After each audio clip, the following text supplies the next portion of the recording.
What's good? It's your boy Chris and I'm back. I want to start this video off by saying, hey man, look, I've been making visual novels for about 3 years now, and I can tell you with confidence that in all my experience, I'm still trash. But that being the case, I've made so many projects that range from terrible to kind of that I feel I can curate this list that can maybe guide folks on how to not make visual novels incorrectly.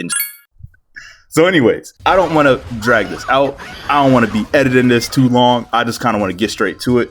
The biggest thing I think people need to understand when creating anything, honestly, to be honest with you, is a plan.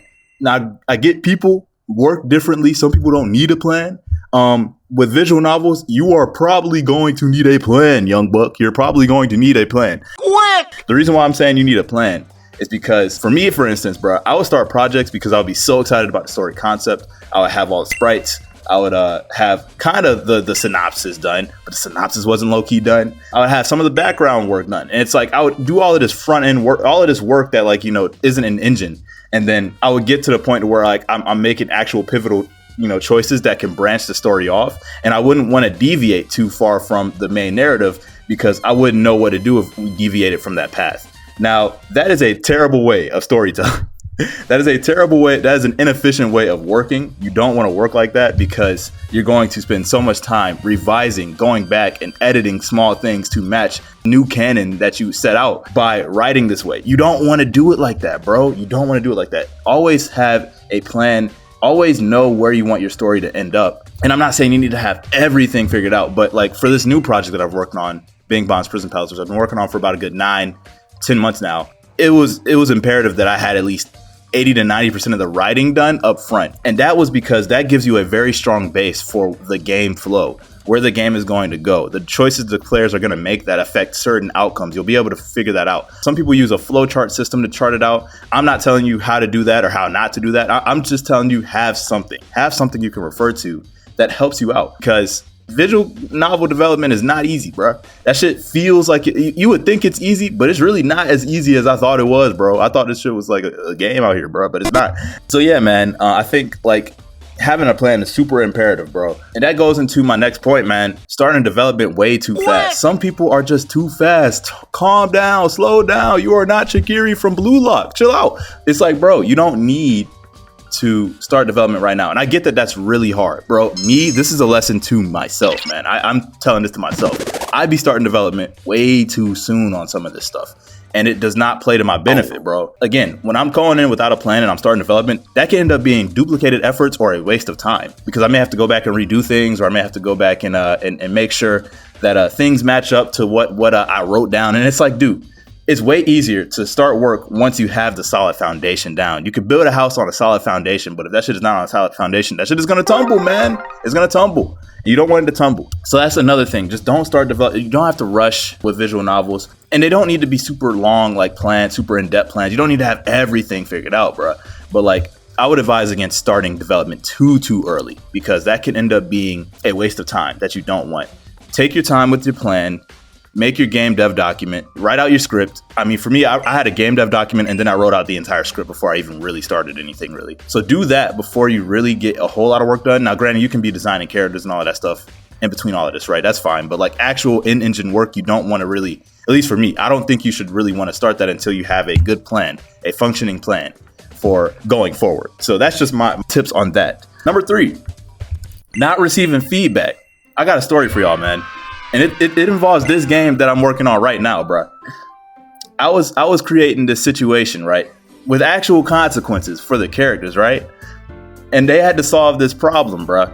They had to solve this problem. Now, my dumbass was thinking this problem was hard to solve. You stupid. Like, I really thought this was a tough, like, brain blaster. Nobody was solving this, bro. Like nobody would see this coming, bro. I went and let my friend read the script, man. He came back.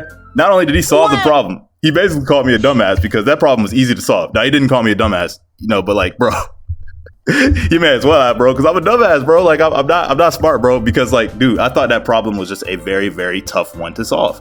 And it wasn't. The character that solved the problem does not look smart for solving that problem. He looks like me for solving that problem.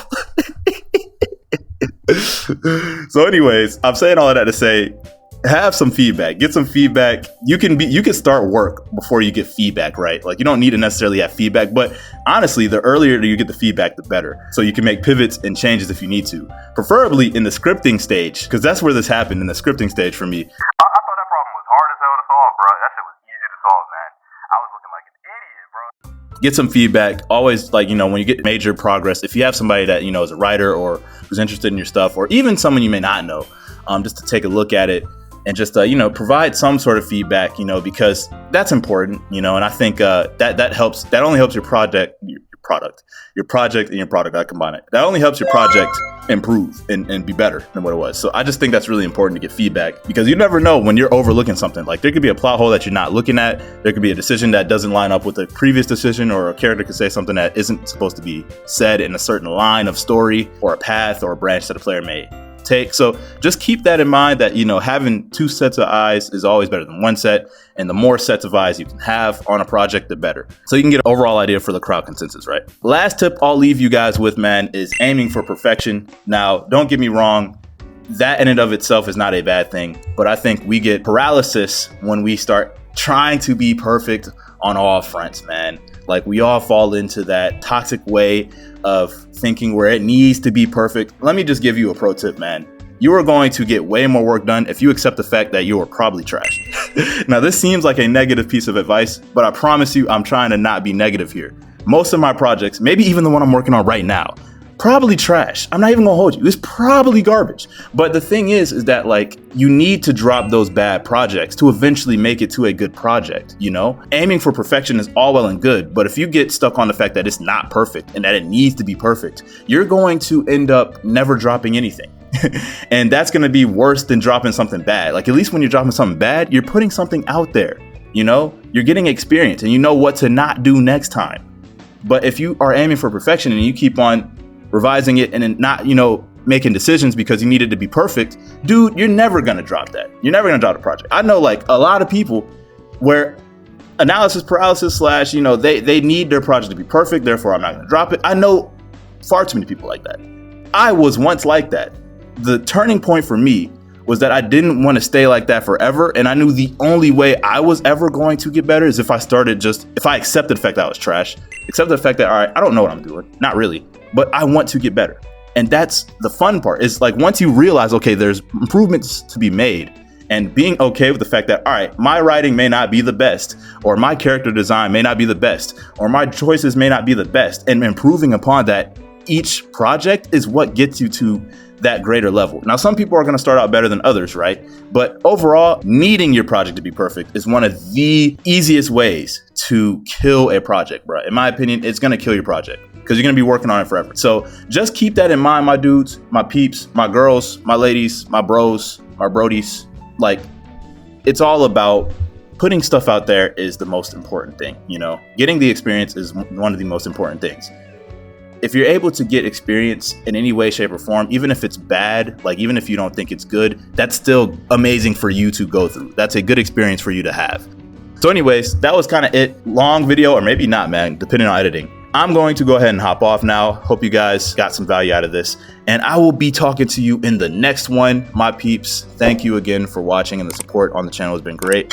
I appreciate it. But yeah, I'm going to go ahead and hop off. You guys enjoy the rest of your day, night, or whatever. It's been your boy Chris, and I'm out. Peace.